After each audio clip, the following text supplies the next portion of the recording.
하나님 말씀을 함께 봅니다. 고린도전서 12장 8절로부터 11절까지 말씀입니다.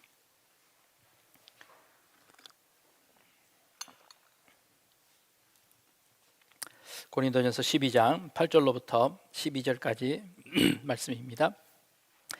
어떤 사람에게는 성령으로 말미암아 지혜의 말씀을, 어떤 사람에게는 같은 성령을 따라 지식의 말씀을,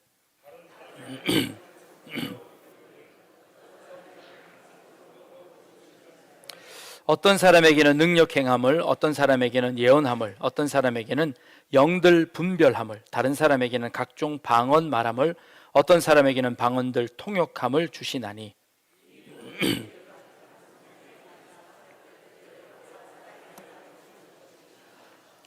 아멘. 여러분, 잔소리와 충고의 차이를 아십니까? 제가 늘 하는 말인데, 잔소리는요 꼭 필요한 말을 아주 기분 나쁘게 하는 것, 잔소리랍니다. 필요한 줄 아는데 조금 지혜롭게 하면 좋겠다라는 생각이 듭니다. 잔소리를 하는 사람과 듣는 사람 입장에서는 그 받는 느낌이 좀 다른 것 같습니다. 우리 오늘 이번에 결혼하는 우리 두 분이 초등학교 선생님들입니다. 초등학교 학생들에게 물어봤습니다. 잔소리와 충고의 차이가 뭔가 하고 물어봤더니 초등학생들이 이렇게 대답했답니다.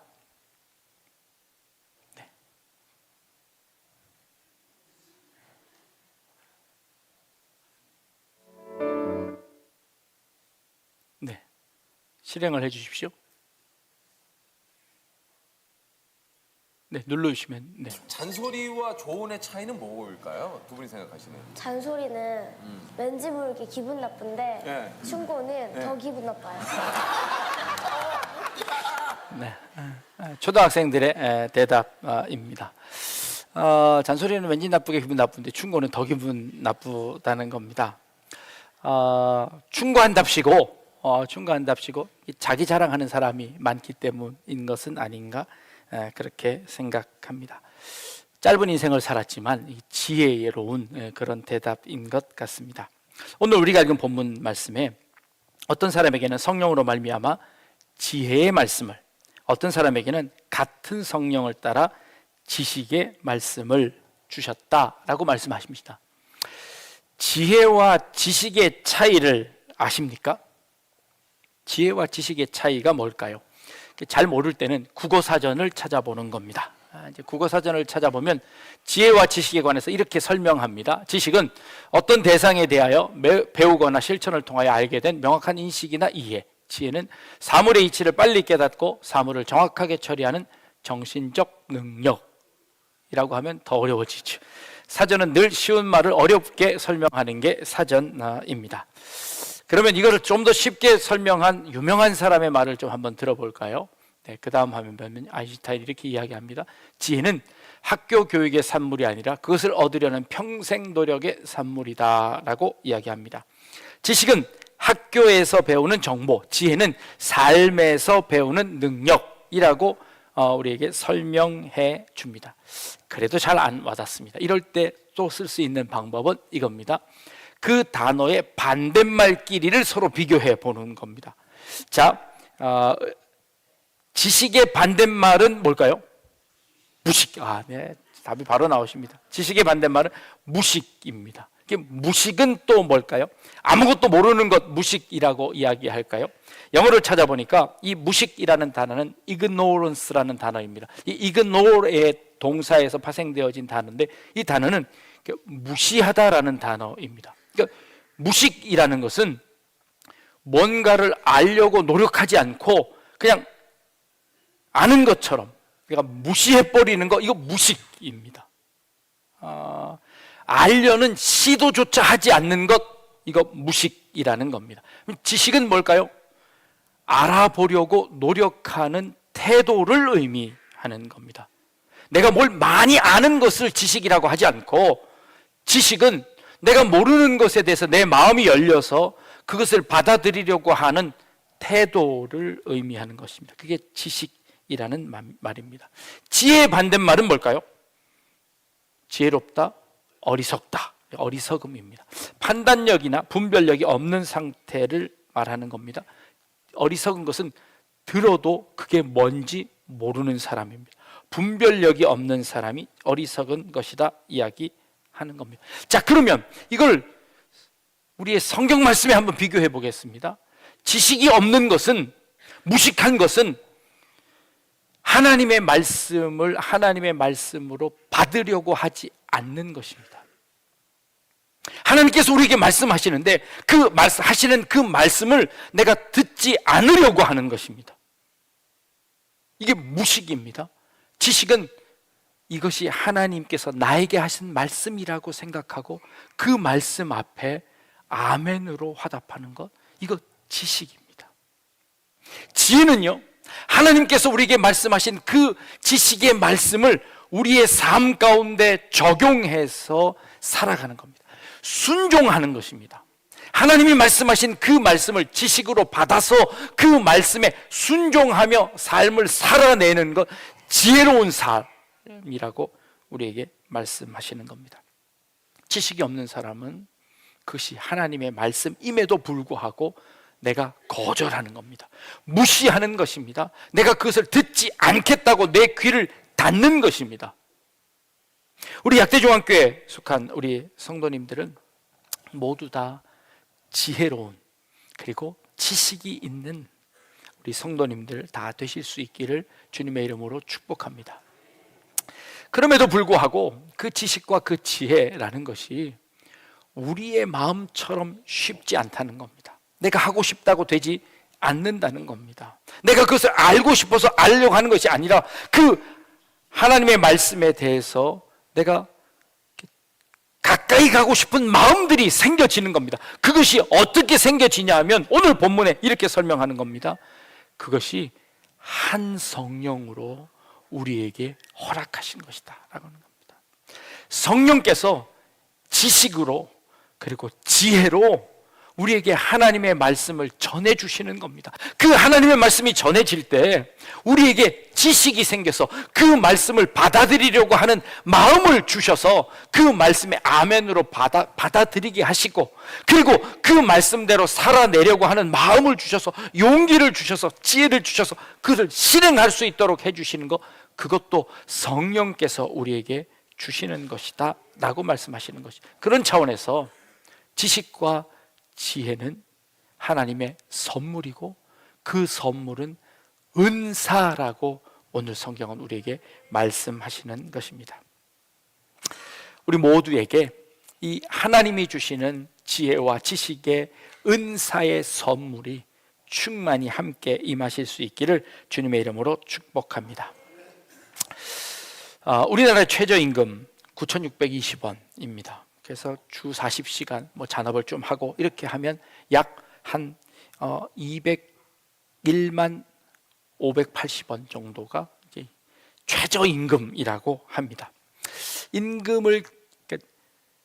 임금을 결정짓는 요인은 그 사람의 능력인가요? 아니면 무엇 때문일까요? 학자들이 전 세계 사람들을 조사해 보았습니다. 그리고 그 사람이 얼마 받는지를 추정할 수 있답니다. 근데 50% 이상 맞출 수 있대요. 어떻게 맞출 수 있냐면 그 사람이 어디서 태어났는지를 알고 어떤 교육을 받았는지를 알면 그 사람이 받을 월급을 미리 알 수 있다는 거예요. 그 말은 뭘까요? 월급은 내 능력대로 받는 것이 아니라 이미 우리 태어난 이 아이가 얼마 받을 사람, 얼마짜리 연봉을 받을 사람인지 어쩌면 미리 정해져 있는지도 모르겠다는 거예요. 왜요? 그만큼 우리의 삶이 이렇게 환경의 지배를 받게 되어 있다는 겁니다. 내 능력, 내 힘, 내 의지로 될 수 있는 것이 그리 많지 않다고 이야기하는 겁니다. 연세대 심리학자가 이렇게 이야기합니다. 공부 잘하는 것도 90%는 타고나는 것이고 나머지 한 10% 정도가 노력이라고 하는데 그 노력마저도 사실은 노력할 수 있는 그 준비가 되어져 있어야 하는데 그것은 다 환경에 의한 것이다 라고 이야기한다는 겁니다. 그만큼 우리의 삶이요, 이게 내 힘 같고 내 능력 같은데 사실 내 능력이 아니라 주어진 것에 의한 것일 수 있다는 겁니다. 그래서 내가 가진 것 너무 자랑할 필요도 없고요.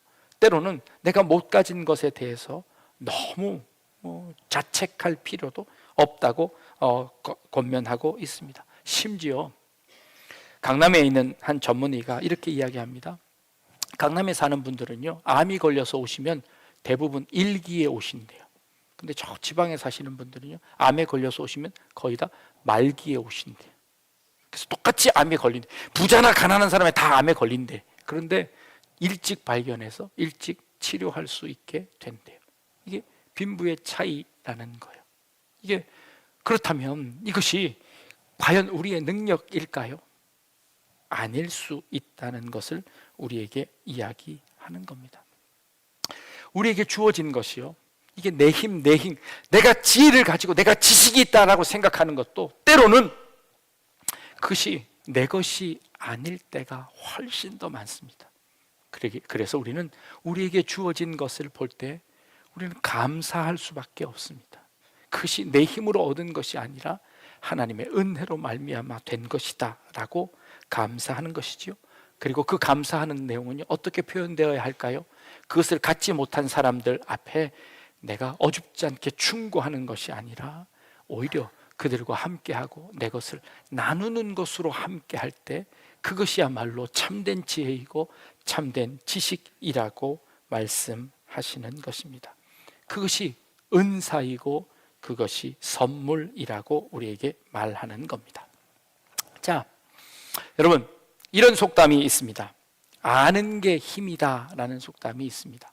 근데 또 다른 말로 반면 모르는 게 약이다 라는 그런 말도 있습니다. 여러분, 힘이 더 필요하십니까? 약이 더 필요하십니까? 힘도 필요하고 약도 필요한데, 힘은 조금 없어도 살만한데 약은 없으면 큰일 나는 거 아닙니까? 자, 그렇다면 모르는 게 훨씬 나을 수도 있나요? 어떤 게 나은가요? 아는 게 나은가요? 모르는 게 나은가요? 알미란 모르는 것을 없애는 것이라고 생각합니다. 그런데 사실 알면 알수록 모르는 것이 더 많아지는 것이 진정한 알미입니다. 우리는 세상을 살아가며 나라는 존재가 있습니다. 내가 알고 있는 것은 요만큼입니다. 그런데 이 내가 알고 있는 것 밖에 있는 것은 모르는 것이죠.